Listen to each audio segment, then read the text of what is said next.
35 ദിവസം കൊണ്ട് 12,000 കിലോമീറ്റർ കാറിൽ സഞ്ചരിച്ച് ഇന്ത്യ അടക്കം 3 രാജ്യങ്ങൾ ചുറ്റിക്കണ്ട ഒരു ഫാമിലിയാണിത്. എങ്ങനെയൊക്കെയായിരുന്നു യാത്ര? യാത്ര എന്ന് പറഞ്ഞാൽ കഴിഞ്ഞ മാസം 10-ാം തീയതി സ്റ്റാർട്ട് ചെയ്തതാണ്.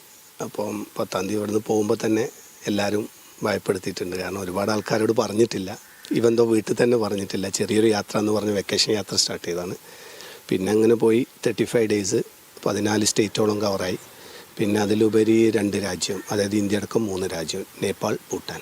INB അച്ചീവ് ചെയ്യുന്ന എനിക്ക് തോന്നുന്നു 5 കുട്ടികളായിട്ട് ഫാമിലി പോണ ആദ്യത്തെ കേരളത്തിലുള്ള ആളായിരിക്കാം എന്ന് തോന്നുന്നു. ഫാമിലീനെ കൂട്ടി ഇത്തരത്തിൽ ഒരു യാത്ര സംഘടിപ്പിക്കാനുള്ള കാരണം?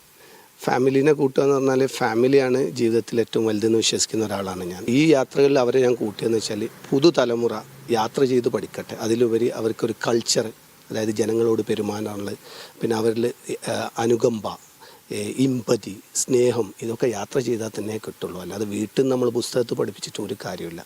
ഡെക്കാൻ പീഠഭൂമിയുടെ വന്യതയും ആരവല്ലി പർവ്വതനിരകളുടെ വശ്യതയും കടന്നായിരുന്നു യാത്ര. മഹാനദി, ഗോദാവരി, കൃഷ്ണ, കാവേരി തുടങ്ങിയ നദികൾ പിന്നിട്ട് ഉത്തരേന്ത്യയുടെ ജീവനാഡിയായ ഗംഗയും കിഴക്കിൻ്റെ പ്രൗഢിയായ ബ്രഹ്മപുത്രയും അവർ താണ്ടി. ചെറിയ കുട്ടികളുമായി ദീർഘദൂര യാത്രകൾ ചെയ്യാൻ പലരും മടിക്കുമ്പോഴാണ് 5 മക്കളെയും ചേർത്തു പിടിച്ച് റഷീദ് രാജ്യാതിർത്തി കടന്ന് കാറിൽ സാഹസിക യാത്രയ്ക്കിറങ്ങിയതും മണ്ണും വിണ്ണും പ്രകൃതിയും ഒരുക്കിവെച്ച വിശിഷ്ട വിഭവങ്ങളെ കണ്ടു തീർത്തതും. ഇങ്ങനെ ഒരു വലിയ യാത്രയായപ്പോൾ എന്തെങ്കിലും ആശങ്ക മനസ്സിലുണ്ടായിരുന്നു? പേടിയായിരുന്നു ആദ്യമായിട്ടുണ്ടായത്. എല്ലാവരെയും കൂട്ടി പോവുകയാണല്ലോ.